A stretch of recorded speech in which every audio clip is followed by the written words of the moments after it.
في قصة اليوم حارب النبي والملائكة وجبريل إبليس الحقيقي والمشركين، وقالت الكفار: كنا نرى خيول بيض ما رأينا مثلها من قبل. يعني الملائكة نزلت وكانت بتحارب، واللي كان عدد المشركين وقتها أكتر من عدد المسلمين ب3 أضعاف. في قصة اليوم هنتكلم عن معركة بدر، المعركة الأهم والأعظم في تاريخ المسلمين.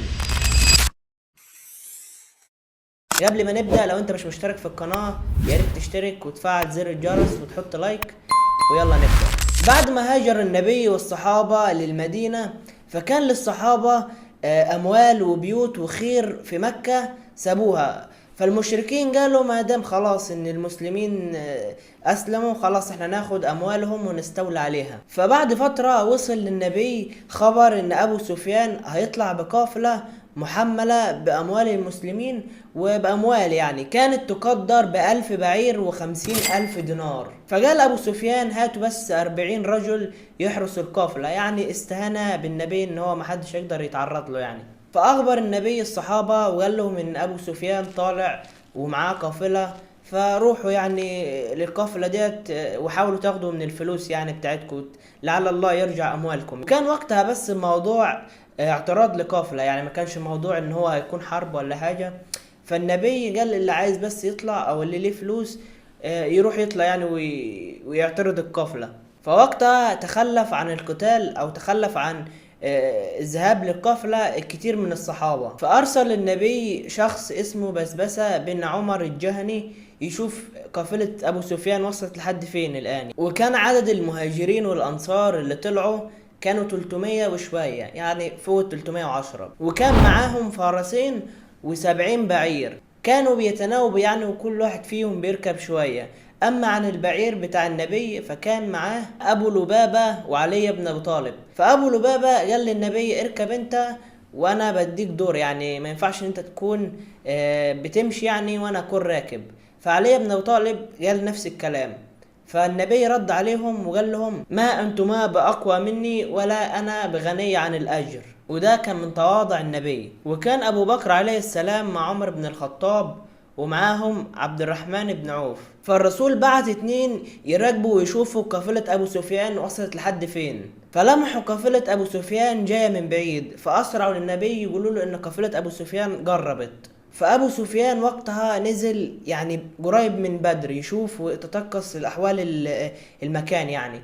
فنزل راح لأهل بدر فسألهم إن كان في حد هنا، راحوا ردوا عليه قالوا كان في 2 بس ما نتوقعش يعني إن وراهم حاجة يعني. فأبو سفيان قال لهم: وروني مكان اللي هم كانوا فيه يعني. فراح أبو سفيان فبص كده من بعيد لقى روث خيول، فأخذ روث الخيول كده يعني شاله كده وفتته، لقى فيه النوى بتاع أهل المدينة.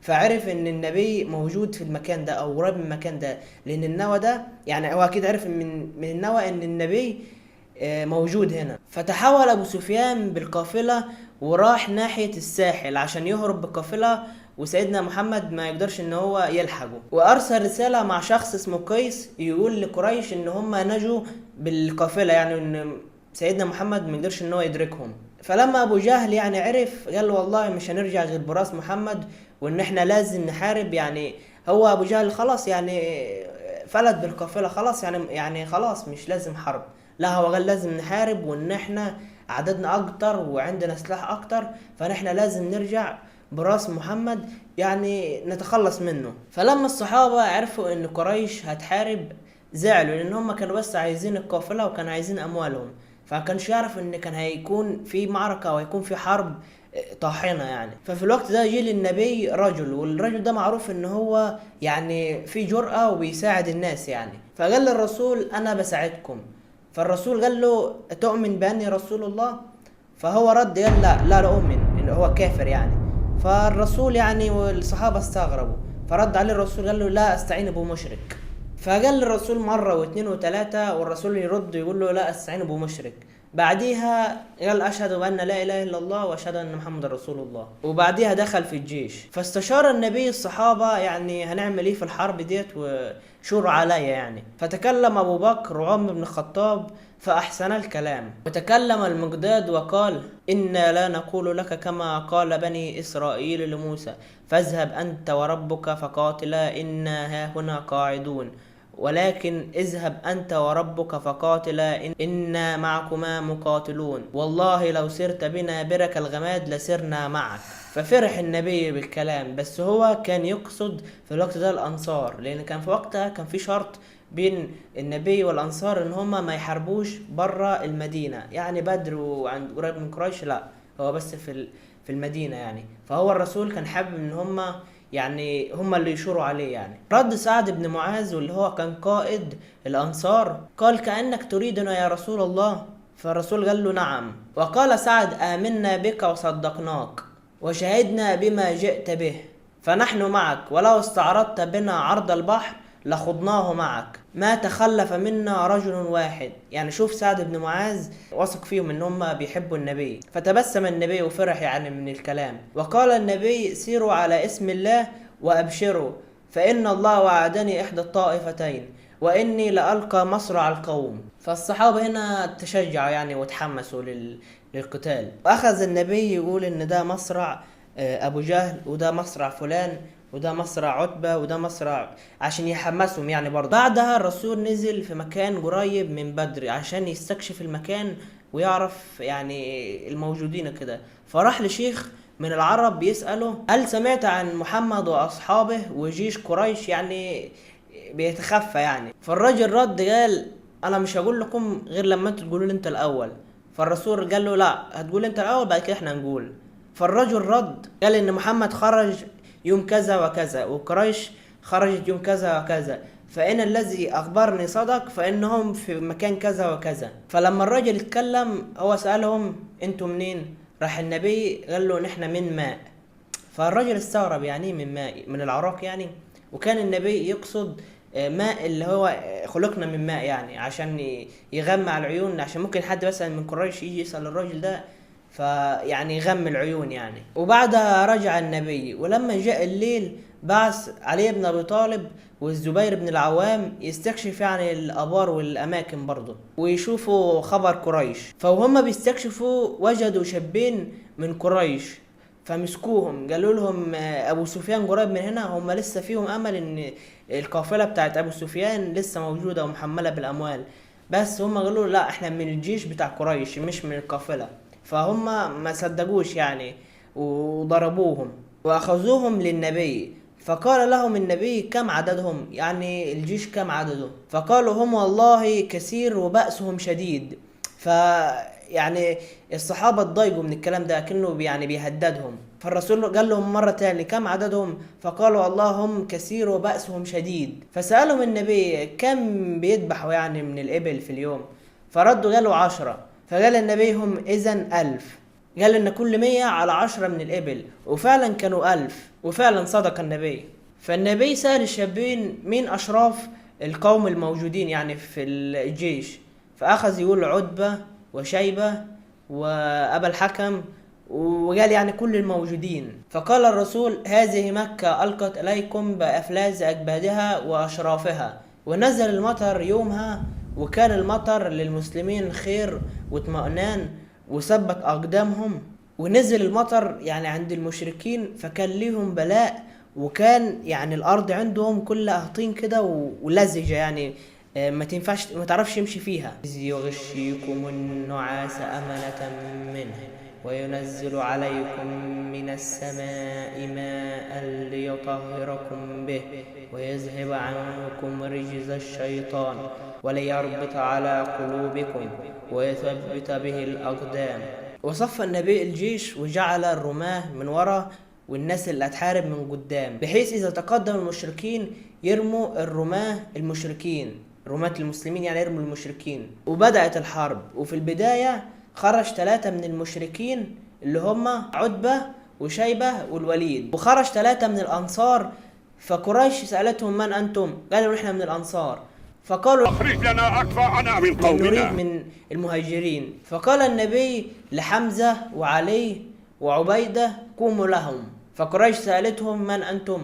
قالوا إحنا حمزة وعلي وعبيدة. قالوا نعم. أكفاء كرام. فبدأت المبارزة وحمزة قتل شيبة، وتقدم علي يبارز الوليد، فكان القتال يعني اشتد القتال والغبار، ولكن طلع علي براس الوليد. وأما عبيد قاتل عتبة واشتد بينهم القتال، وكان عتبة قوي فضرب هو ضربة وعتبة ضربوا ضربة، فجي علي وحمزة فأجهزا عليه وقتلاه. وبعديها أخذوا عبيد للنبي، بس كانت يعني رجليه مجروحة جامد. وبدأ الجيشان يستعدون لأقوى وأعظم معركة في تاريخ المسلمين، وبدأت رماة المسلمين يرموا المشركين، فقتلوا منهم الكثير ولخبطوا صفوف المشركين. وفي الهجمة الثانية قاتلوا واشتد القتال، فقال أبو جهل وقتها اللهم قطع الأرحام وجاء بما لا نعرف. يعني بيقول ان النبي يعني يجيب اله ما يعرفوش يعني، والاصنام هم الحلوين يعني. فاهلك محمد واصحابه. فنزل قول من الله في الوقت ده ان تستفتحوا فقد جاءكم الفتح وان تنتهوا فهو خير لكم وان تعودوا نعم لن تغني عنكم فئتكم شيئا ولو كثرت. ويقول النبي في الوقت ده اللهم انجز لي ما وعدتني، اللهم ان تهلك هذه العصابة فلن تعبد في الارض.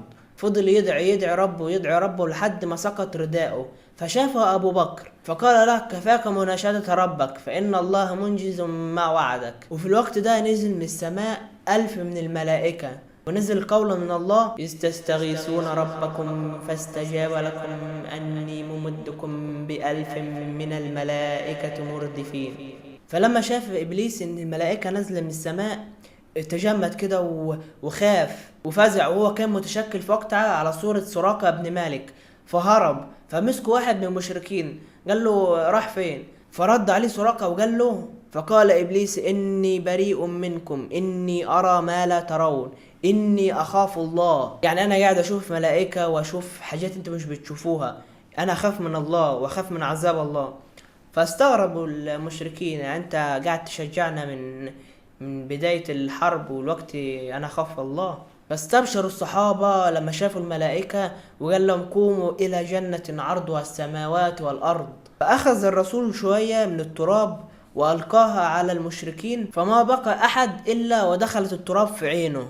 وقاتل الرسول قتالا شديدا يومها، وعلي بن أبي طالب وحمزة وعمر بن الخطاب كلهم بيحاربوا. وبعديها بدأ المشركين يتعبوا من المشي والعطش لأنهم ما كانش عندهم مية، فالرسول قال لهم اهجموا عليهم فإنهم تعبوا. فبعديها هاجموا المسلمين والملائكة هجمة واحدة. وقال الصحابة إن كنا نرى أناس عمرنا ما شفناهم كانوا يلبس لبس من البياض. وقال واحد من الصحابة إن في واحد من المشركين أكنه ضرب بالصوت، يعني اللي هو الصوت اللي زي الكرباج، بيقولوا إن رأسه اتشجت يعني من الضربة، وبينزل من راسه دم يعني من الخضار كده، دم يعني من جوة الضربة. فجاء واحد من الأنصار وقال للنبي على الموقف ده، فقال له نعم إنها الملائكة من المدد من السماء الثالثة. وقال واحد تاني إن هو كان عايز يروح لمشرك عشان يقتله، فقال له ما يروح يلاقي إن راس المشرك طارت من قبل ما يروح. وكان عبد الرحمن بن عوف واقف في الصف، فغمزوا كده شابين